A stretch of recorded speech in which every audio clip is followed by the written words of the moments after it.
Hello and welcome to our Genomics of Kidney Disease webinar series. My name is Mira Keddis, and I'm delighted to introduce you to our panelists today. We have the privilege of having Jennifer Kemppainen and Brittany Thomas, who are our genetic counselor experts, to talk to us today about the role of genetic counselors in the nephrology clinic. This is our 5th webinar series, and this will be a wonderful addition to all the knowledge that we've learned so far. Brittany Thomas is a certified genetic counselor in the Center for Individualized Medicine. She began her career 17 years ago as a laboratory genetic counselor supporting molecular diagnostic labs. She had a number of roles during those 17 years at Mayo, including a genetic counselor supervisor, clinical cancer counselor, and a research genetic counselor. And she'll talk to us today about the role of genetic counselor in the diagnosis and treatment of patients with rare and undiagnosed diseases, including kidney disease. Jennifer Kemppainen is a certified and licensed genetic counselor in the Center for Individualized Medicine. She has over a decade of genetic counseling experience in clinical and laboratory roles at Mayo Clinic, and she supports the PROUD program, which is the Program for Rare and Undiagnosed Disease, and also the Genetic Testing and Counseling Unit.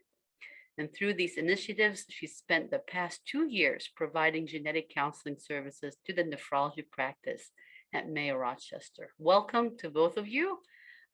Brittany, we'll start with you. Can you tell us a little bit about who you are and how you got yourself to doing what you're doing right now? Hi, Dr. Keddis. Thank you very much for that nice introduction. So I'm a board certified genetic counselor. And for those of you who maybe haven't interacted with genetic counselors before, we are master's trained providers who have formal education in human genetics and counseling. And we use that training to guide and support patients seeking information about inherited conditions like those we might encounter in nephrology, as well as helping them to understand their genetic test results. So I actually spent the first part of my tenure at Mayo in the lab setting, getting to know various genetic testing methods, how to interpret genetic test results, some of which were nephrology-based testing. And then also had the fortune of meeting with patients in the clinical setting, and it was very rewarding to combine those two experiences. And then a couple of years ago, I made a switch and took a position in SIM, and it's been really nice reconnecting with patients in new disciplines like nephrology and learning about the genomics of kidney disease. So I'm very excited to be here. Thank you, Brittany. Back to you, Jennifer. Tell us a little bit about where you are, why you are where you are right now. Yes, well, thank you for the introduction, and thank you, Brittany, for giving a little bit of an overview about what we do.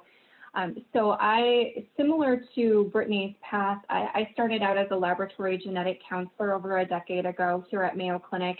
I spent a shorter amount of time in the laboratory and switched over to the clinical practice in our Department of Clinical Genomics, supporting a variety of different indications, including rare disease, hereditary cancer, neurologic conditions. And so the bulk of my role at Mayo Clinic was in that direct patient care arena. Similar to Brittany, about 2 years ago, I made the switch to the Center for Individualized Medicine. One difference between us is I am a teleworker, so I work remotely for Mayo Clinic. And through this, I'm able to provide support for some of the different research studies that we have ongoing through the Center for Individualized Medicine. I also support virtual telemedicine initiatives with patients through clinical practice as well as research. So that has brought me to the role that I am in currently, where I've supported the nephrology practice for the past 2 years, helping with genetic test facilitation as well as counseling and telemedicine for those patients. Thank you so much, Jennifer. I think it'll be really interesting to learn about your role with telemedicine, especially in the era that we are in right now. Brittany, I'll go back to you. Can you tell us a little bit more about the patient experience when they first come meet you?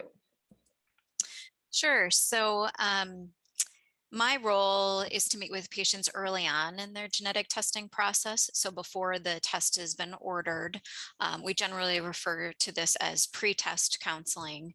And in our practice here at Mayo, the nephrologist will typically identify a patient during their appointment who could benefit from genetic testing and then make the referral for genetic counseling. It's usually non-syndromic and it's based on a very specific indication or clinical feature in which we've predetermined what the best test is, and that's usually a multi-gene panel.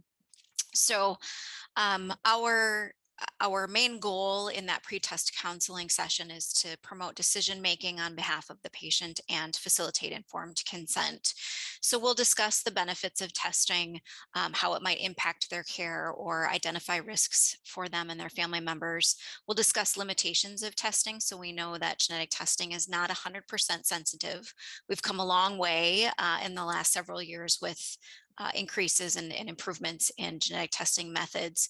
But we do want them to understand what the meaning of a negative result might be for their particular case. And then we'll spend some time talking through types of results. So a testing may be negative and not identify a causative variant. It may be positive and confirm a clinical suspicion or a clinical diagnosis. But we also can detect something called a variant of uncertain significance. So I typically tell patients that because we're sequencing a large amount of genetic material, we might expect to find variation. That's normal. But sometimes we can find a specific variant in the sequence that may be benign, or it may be disruptive and associated with disease, but we can't determine which one it is at this time. There are many reasons for that, and this can be unsettling for patients, so we try to help them anticipate that as a possibility. And then we typically will order testing for them. We facilitate a lot of the logistics. So we try to keep the financial burden at a minimum for patients. We can facilitate some insurance type of checks, prior authorization, and then typically we'll communicate a plan with them. So genetic testing can take some time, and we want them to understand it's not going to be tomorrow or even maybe next week, but several weeks before we might have a result. It's not necessarily a quick process. And then we'll talk through a couple of other things based on what their question is or their stage in life. So sometimes privacy of data or genetic discrimination can be of importance to them. And we can talk about a law called GINA, which is the Genetic Information Non-Discrimination Act, and the protection it affords patients in terms of genetic testing. So conversations are generally centered around education and informed consent, and then anything else that they may find useful in talking about around genetic testing decision-making. Thank you, Brittany. That's pretty powerful to manage expectations and educate them so they know what to expect. Jennifer, can you tell us about your partnership with the patient, the referring provider, and the genetic team as a whole? Yes. So as Brittany described, she described the pre-test process of getting the patient to the point where they are at a place that they are ready to move forward with genetic testing. And my role largely centers on post-test genetic counseling. So when test results come back, all of the steps that take place at that point in time. And before we even contact the patient to review results, there are several steps that the genetic counselor often does. We typically work with the referring physicians or the ordering physicians, which for our nephrology practice, the nephrologist is ordering the genetic testing with the support of the genetic counseling team. And so we review those results with the nephrologist and put together a plan. As Brittany mentioned, genetic testing can often be complex. Very rarely do we get a clear-cut negative test result, but oftentimes we may not get a clear-cut positive test result where we find a pathogenic mutation that leads to a genetic diagnosis. We may find these gray zone variants of uncertain significance. So I work with the nephrologist to review the results. We try to look at the specific variant, we look at the phenotype of the patient, and we try to understand if we think this is causative of their disease, or if we think this is likely a benign variant that we don't need to worry about. So my partnership with the physician up front when we get results back is really to review the results as a team and come up with a plan for that patient. And then really the next step is the disclosure with the patient. So reviewing those test results with patients, oftentimes they may have access to their test results, they may see those results and have some concern or anxiety about the results, and our role is to provide education. So we review the test report with the patient so they understand some of the genetic terms that are on the test report and what the outcome of the genetic testing is. And then we talk about next steps. So if it is a clear-cut genetic diagnosis, we'll talk about the genetic implications for the patient and implications and risks for family members. If it's an uncertain test result, in those scenarios, we will talk about, are there additional tests that we can do to help clarify the significance of a particular gene variant? And that may include variant resolution, and we'll show some cases involving this later in the presentation today. But variant resolution is this process of testing similarly affected family members to see if a particular variant of interest segregates in the family. And if it does, it raises our suspicion that that particular variant may be causative. This is a labor-intensive step to try to do this type of testing with family members, but that's where we as genetic counselors can help. We can provide counseling to family members and help coordinate that variant resolution in those cases of uncertain test results. And so really that step is, the post-test counseling step is explaining the test results to the patient, making sure they understand what the plan is, and then helping navigate any uncertainty surrounding the genetic testing and helping support the process of informing at-risk relatives and coordinating familial testing as well. Thank you, Jennifer. So I'm going to ask a backwards question. We talked about variants and variant resolution. Brittany, do you think you can give us an overview of what are we talking about when we're saying genetic testing, and why should we care about it? Sure. So taking a step back, genetic testing really refers to the process of isolating our genetic material or DNA, and then the next step being analyzing it for variants in the DNA sequence to see if a person might have inherited a variant that predisposed them to certain health risks. So in nephrology, that could be a predisposition to making an abundance of kidney stones, or having basement membrane disease, or a host of other kidney-related features that then can lead to long-term chronic kidney disease. So we know that there are actually over 600 monogenic causes of kidney disease in which a single gene is contributing a significant risk for the development of kidney disease. And about 10% of chronic kidney disease patients will actually have an identifiable genetic cause or a positive genetic test result. That percentage increases depending on the level of suspicion the provider might have, or clues that might be present in a patient's clinical history or imaging. We also know that the presence of congenital anomalies, particularly if they involve the kidney or ureters, can increase that percentage as well, up to 20%. So why do we care about this, or what is the impact to the patient? There are several different benefits depending on the patient's situation and history, but the first would be to clarify or confirm a clinical diagnosis, such as primary hyperoxaluria, Alport syndrome, or in some cases, it's more of a rule out to support a different etiology. When we can confirm a clinical diagnosis or a genetic cause, that can give us useful prognostic information, and it can also identify other organ systems that may be at risk. So we may end up providing baseline recommendations for a hearing evaluation, for example, if Alport syndrome is diagnosed, or a brain MRI if there's polycystic kidney disease. Thirdly, it can help to inform recurrence risk post-transplant. So we do know that individuals with the genetic type of FSGS, for example, will have a lower recurrence risk as opposed to non-genetic FSGS. that can be useful for patients in terms of having information entering into a transplant situation. And then the last two have to do with risk to relatives and treatment strategies. So oftentimes parents will want to know what the risk is to their children naturally. And depending on the gene involved and the inheritance pattern, that can be up to 50%, which can be sometimes difficult for parents to hear, but we can provide them that information, as well as genetic testing options for their children. And then it can also be useful if a biological relative is considering being a kidney donor candidate for an individual that is needing a kidney transplant.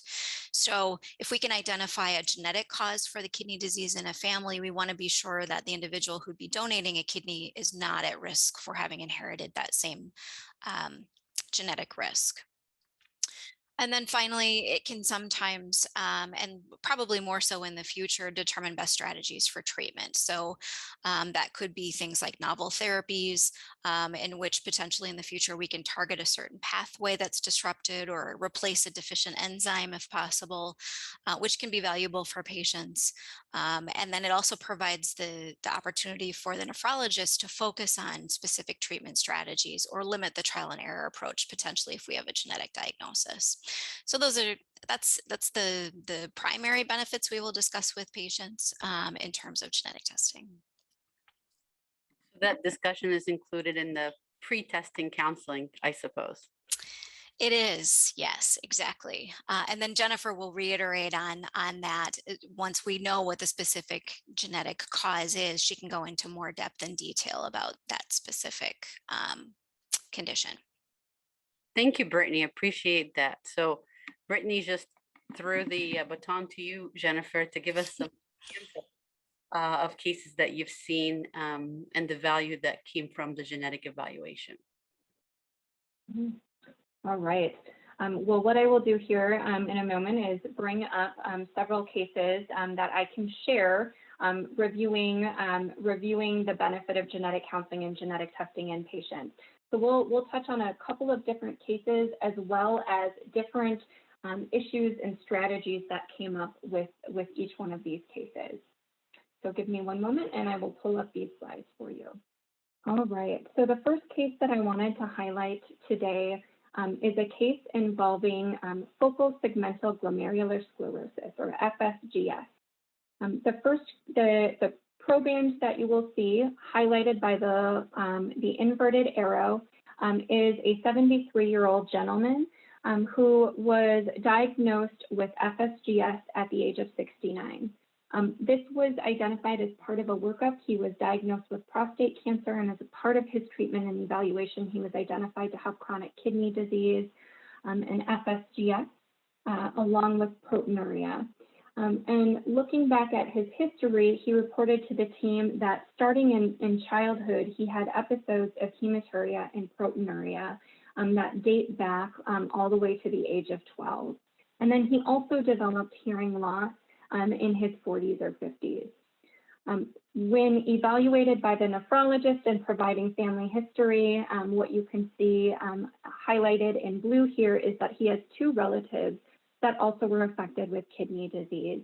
His father died at the age of 40 due to some sort of thrombotic event, but was labeled as having nephritis or Bright's disease, as well as hematuria.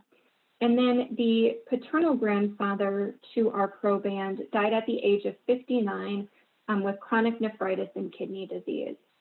So based on this family history alone, with 3 generations of individuals who had developed kidney disease midlife, the nephrologist identified that this patient would be appropriate to move forward with genetic testing. For this particular case, the nephrologist ordered genetic testing up front, and myself as the genetic counselor was engaged on the back end for post-test counseling.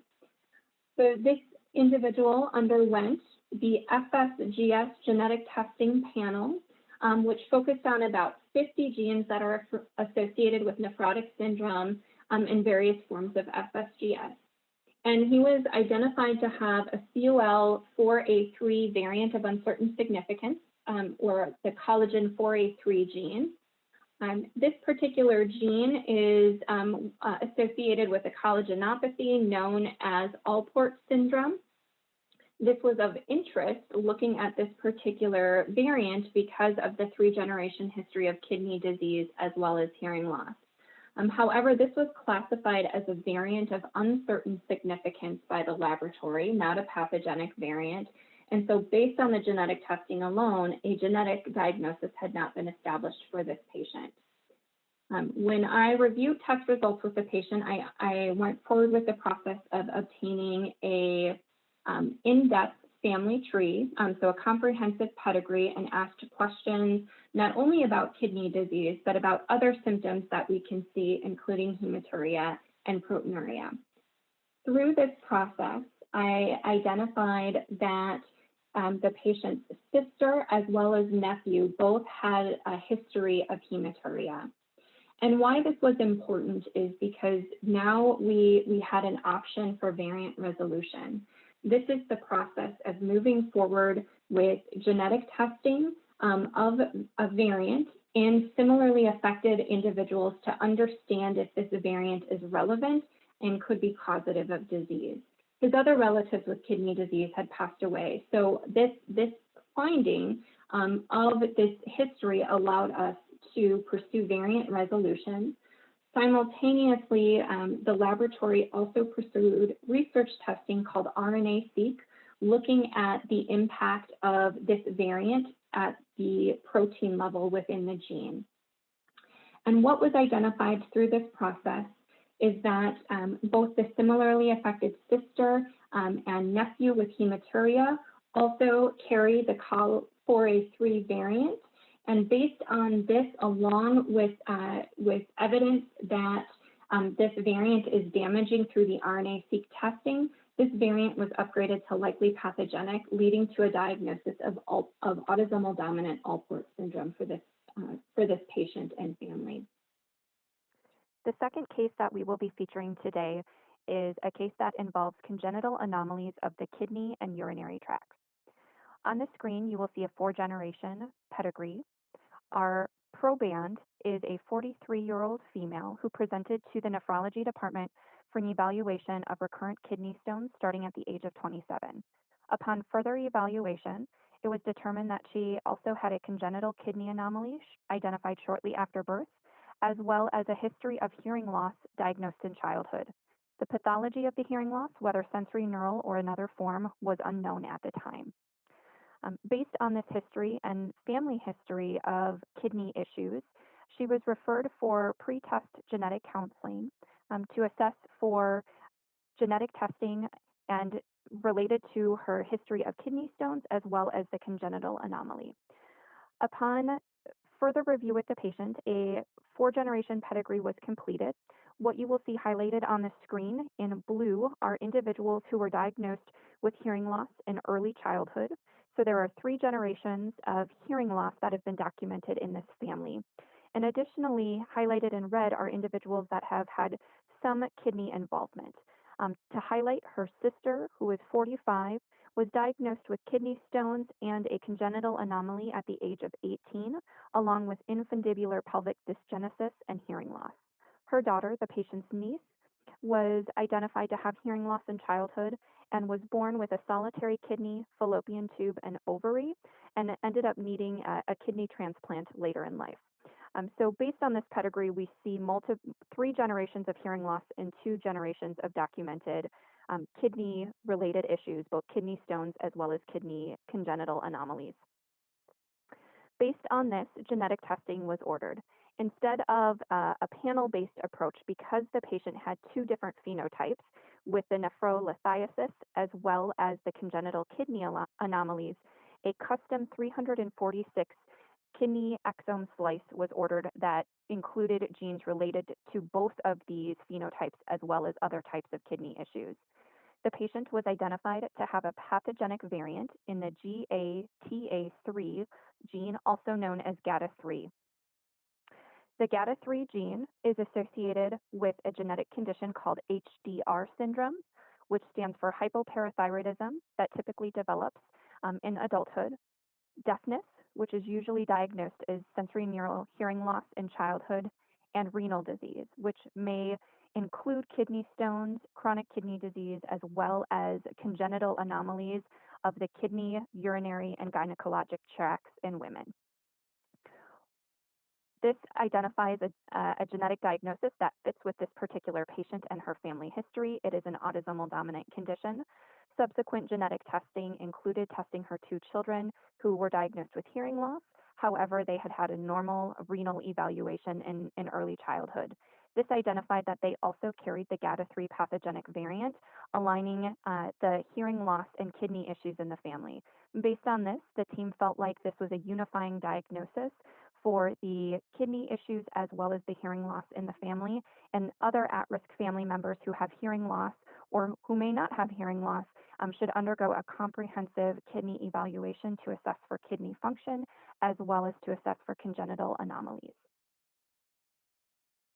All right, the last case that I wanted to highlight is a case involving tubulointerstitial nephritis. So this particular case involved a 25-year-old female who was diagnosed at the age of 23 with tubulointerstitial nephritis based on kidney biopsy in the setting of end-stage kidney disease. At this point in time, looking at her family history, there were no additional similarly affected family members.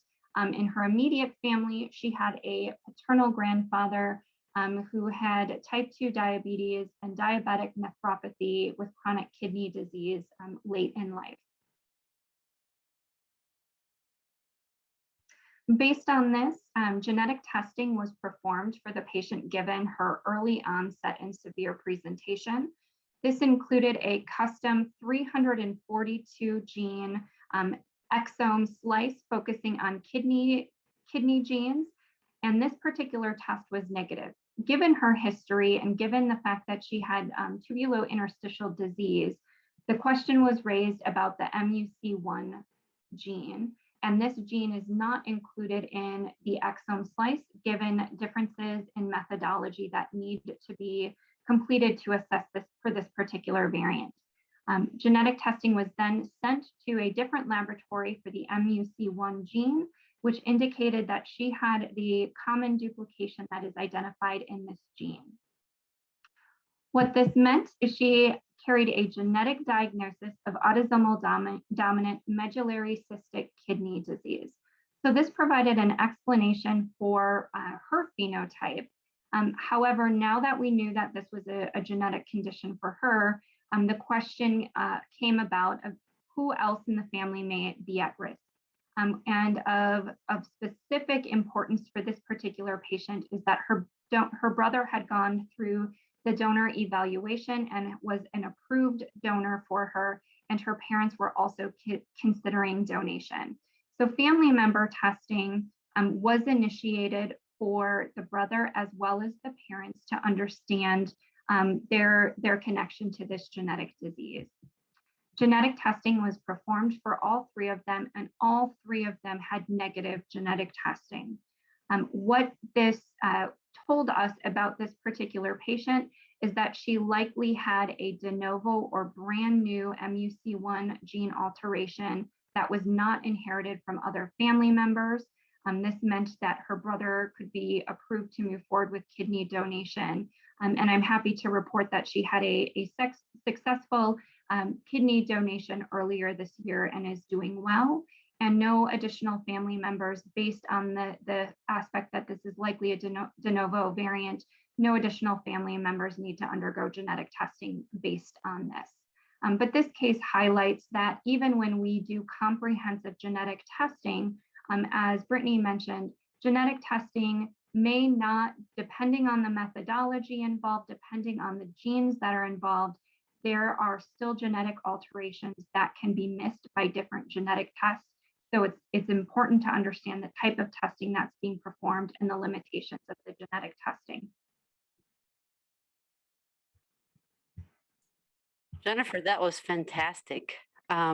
Your first case really highlighted the importance of a detailed and careful family history, because as you pointed out, that case could have completely been missed if it wasn't for the asking for the right clues and being convinced that this is the right clinical picture and pursuing different types of genetic approaches to try to come up with the diagnosis of L-ports. So could you tell us a little bit more about the key aspects of a family history that every nephrologist should be aware of?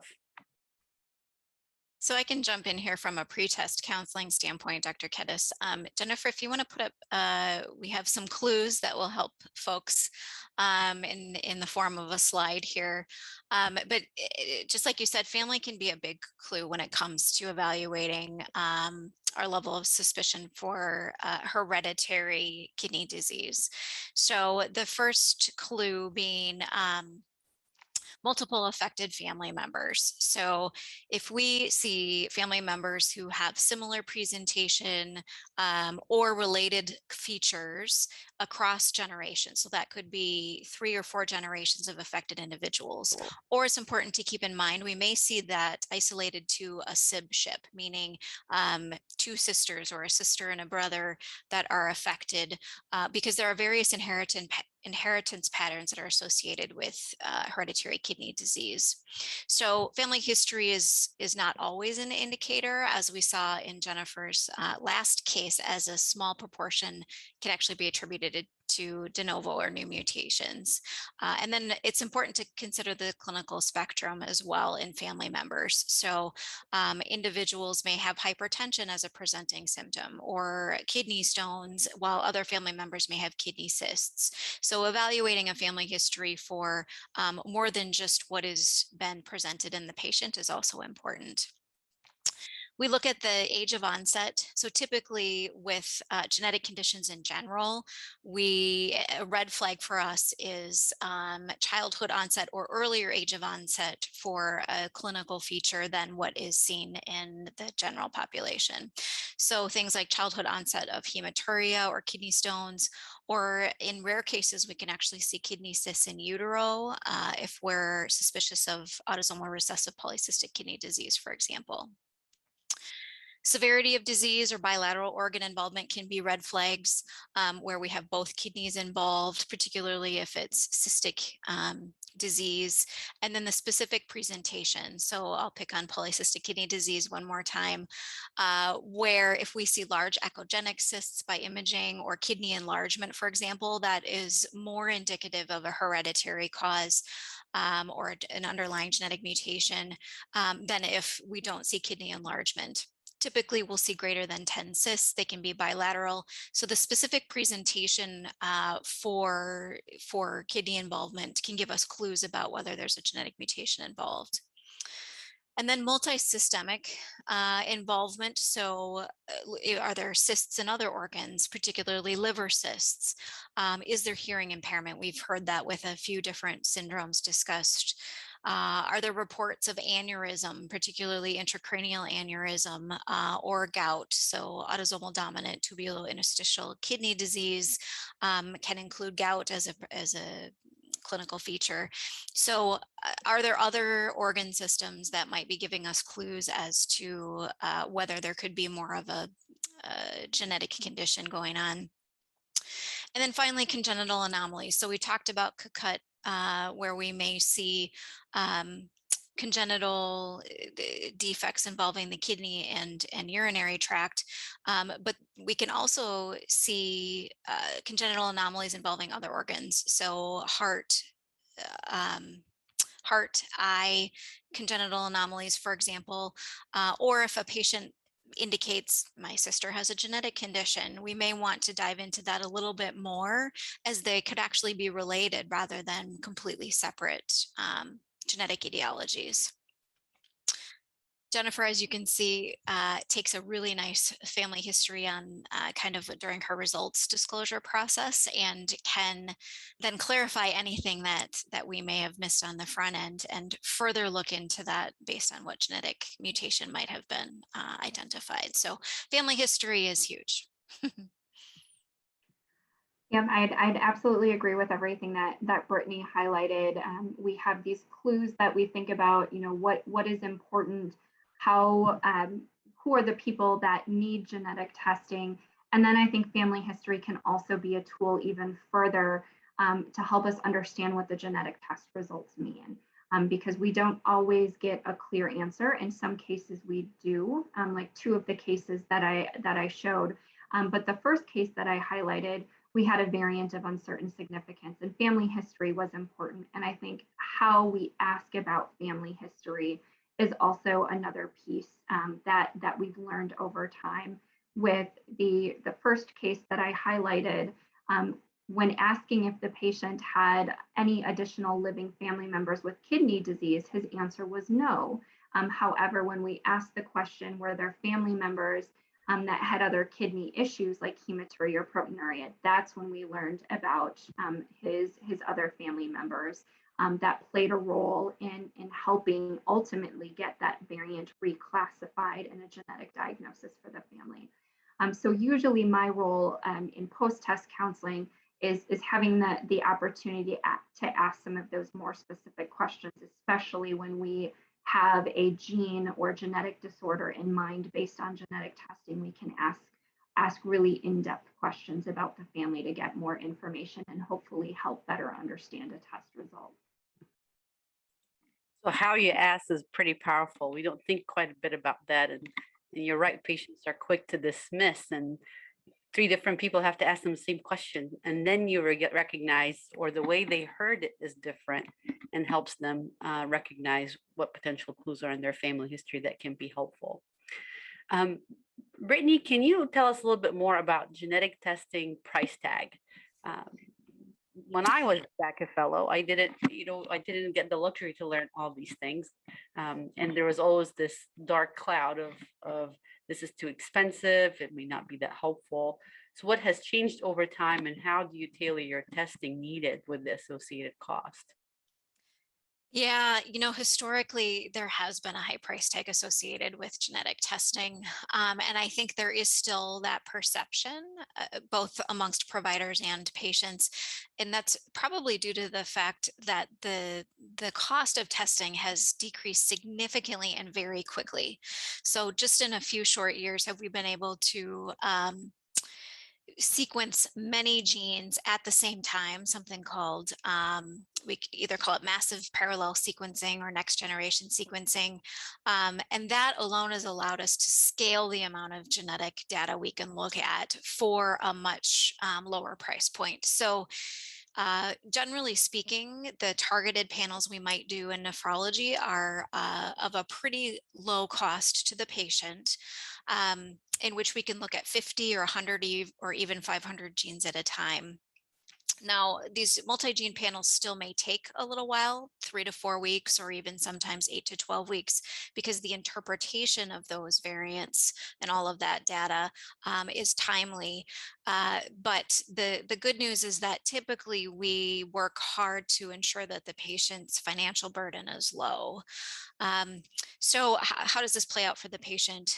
Essentially, there's a few different options we can choose in terms of the first being a benefit investigation. So a lot of the laboratories will reach out to the patient's insurance provider directly and figure out what their predicted out-of-pocket cost might be for that specific test. Based on that, if that's still predicted to be high, the laboratories will sometimes offer a lower out-of-pocket self-pay price for the patient, keeping those out-of-pocket costs low for them and enabling them to utilize the genetic testing services.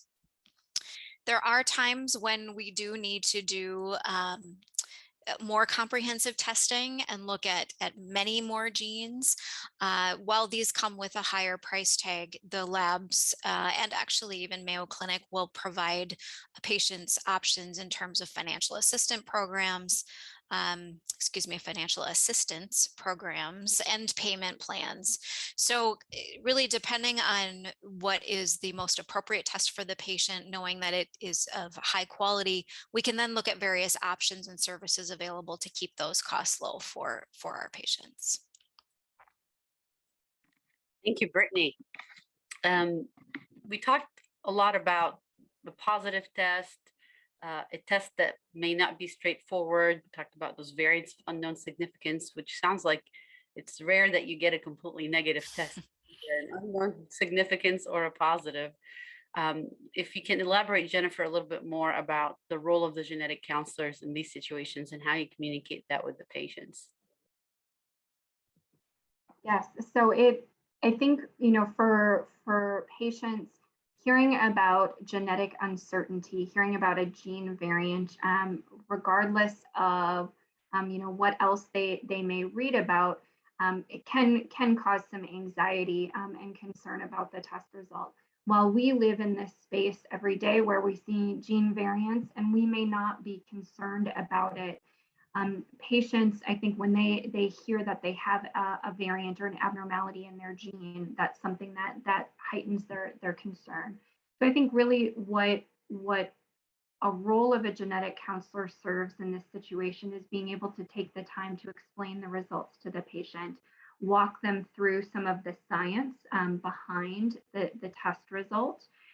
So if we are seeing a variant of uncertain significance, what does that mean? And then what do we know about that variant and what can we do as next steps? And providing reassurance if we think it is something that is likely benign, or providing additional education and options about can we test family members and come to a place where we better understand the variant. And there are some situations where we have no options, where we see an uncertain gene change, we don't have any additional testing we can offer, and we don't understand what it means.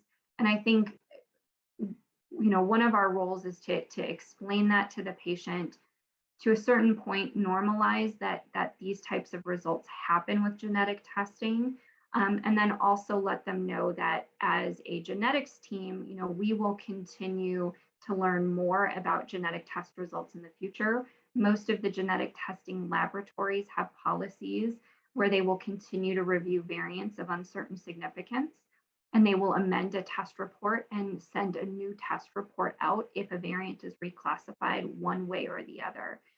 So we explain these different aspects to patients to help them get to a place where they feel more comfortable with the results, even if we don't have a clear-cut answer. And then certainly we do put some responsibility back on the patient that now that they have this information and they have these results, that while the laboratory is going to continue to follow this, in a busy clinical practice, we may not be able to track these patients and follow these results. So we ask patients to come back to us every few years, so that way we have an opportunity to reassess a particular variant, see if there's anything new in the literature, or assess if a patient would benefit from more extensive genetic testing based on the things that have evolved since their last evaluation. That was beautiful, Jennifer, and a beautiful transition to my next question to both of you. One of the biggest challenges for a busy clinical nephrologist is knowing how to navigate what lab to use, especially as we think outside of Mayo, and how to find genetic counselor support. Yeah, so I can take this one first. First of all, genetic counselors are always very happy to help with evaluating laboratories. But if you find yourself in a practice where genetic counselors are not available or not easily accessible, some tips that we might have when evaluating labs are that, first of all, lower cost and billing services don't always ensure the best test. So being able to critically evaluate the panels available or the testing methodologies that the laboratory is using is important. The ability to customize a gene panel can be really valuable. You may be seeing a patient who has a pretty standard or high suspicion for something like polycystic kidney disease, but then maybe there's something else going on and you want to consider additional genes. Having the ability to customize these gene panels is very helpful. Again, emphasizing that we understand the methods and what genes are being included on the gene panels. So I actually had a patient just yesterday that was referred for polycystic kidney disease and had previous genetic testing and came in to see us, and the the lab panel that was performed was actually missing PKD1, which accounts for over 70% of all autosomal dominant polycystic kidney disease cases. So I had to talk with him about how the variant of uncertain significance in a different gene may not actually be causative, because we didn't actually test for the most significant gene for that specific phenotype.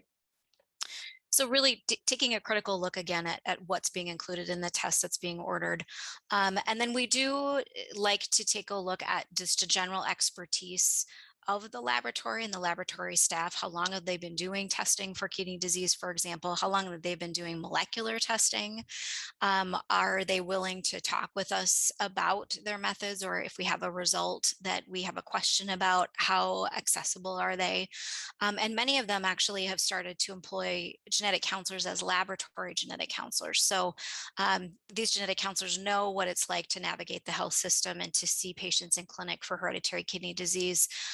They are often very willing to talk through specific results or testing algorithms, and in some cases provide genetic counseling to patients directly on a fee-for-service basis. So if a nephrologist is finding they need help, a lot of times these laboratories will have genetic counselors available kind of on a contact me basis, and that can be really valuable in terms of selecting the best test for the patient. Jennifer, you have a lot of experience here. What are your comments? So I agree with everything that you've highlighted, Brittany. I think, you know, in a busy clinical practice, and how quickly genetic testing and genetic companies evolve. I know providers are getting inundated with contact from new laboratories and startup laboratories. You know, I think as Brittany highlighted, cheaper and quicker doesn't always mean that it is the best or most appropriate test for a patient. And so I think, you know, as she highlighted too, one of the pieces that I was unaware of until I was a laboratory counselor, and I think a lot of clinical providers are unaware of, are the resources that are available at most of these laboratories. So especially labs that have been around for years, that have geneticists and genetic counselors on staff. They are meant to be liaisons and talk with providers and talk about their tests and the limitations and the methodology, as well as help with determining what may be the best test for a patient based on phenotype. So I think for nephrologists who don't have quick and easy access to genetic counselors in their own practice, realizing that this resource is available at most of the laboratories, so that way they have those resources available. And then I think, you know, as thinking about telemedicine as well, I do think there is benefit, especially when a genetic diagnosis is made, that patients and families have the ability to talk with somebody to get further education, to talk about family member testing, all of these aspects that are outside of the scope of the management for that patient, that have that ability to do so. And so one of the aspects is that, you know, nephrologists can certainly refer genetic counselors to genetic counselors, even if patients and there's not a genetics clinic in their own institution. Odds are in their city, in their region, there likely is an institution that has genetic services. But also there are a number of different telemedicine companies that have genetic counselors and geneticists on staff that are licensed in the various states that can provide telemedicine counseling for families with new genetic diagnoses or who need genetic testing. Thank you both, Brittany and Jennifer. That's very helpful. So you can look to see who's in your community, and as you shop around for different companies, that may be one of those bargaining points. Do you have a resource for genetic counseling before you sign up based on the price or the turnaround time? So that's really powerful information. Now that we're getting to the end of our webinar, I'd like to throw that question at you as you think about your future in genetic counseling. What do you expect is going to change in the next 5 years? And what might be some of the anticipated challenges?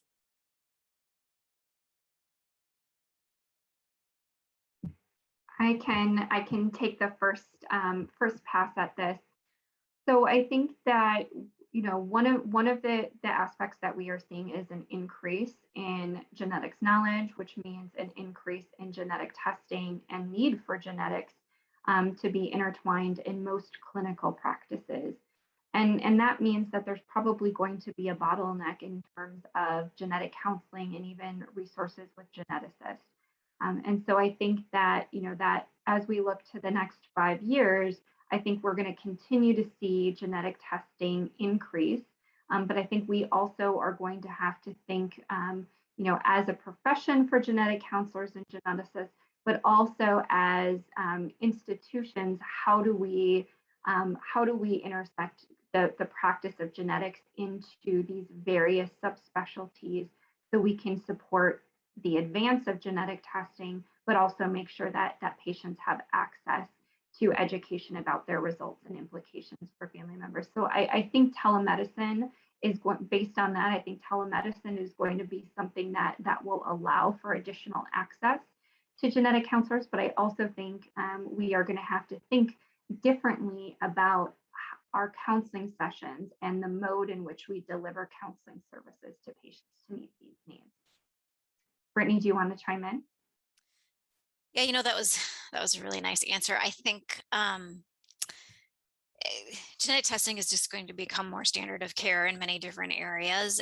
And we've seen direct-to-consumer testing, whether that's medical direct-to-consumer testing or sometimes what we refer to as recreational direct-to-consumer testing, that patients are having a lot more access to genetic testing in general. And I think what we'll probably see in the next 5, 10, many years is really how can we position ourselves, whether we're genetic specialists or we're providers in many different areas, to be resources and educators to patients and each other as colleagues as it comes to genetics. So really looking at different modes and models and a more outreach as opposed to maybe the traditional referral based kind of genetic services. The more we can really bring genetics education to where the patient is at, will be, I think, where we'll be very successful, just given how genetics has really permeated a lot of our medical practices.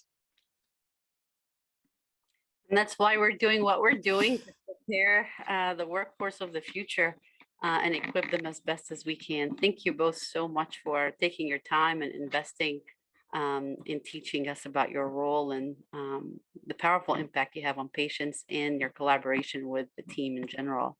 I don't see any questions in the Q&A, and I think I asked you enough. So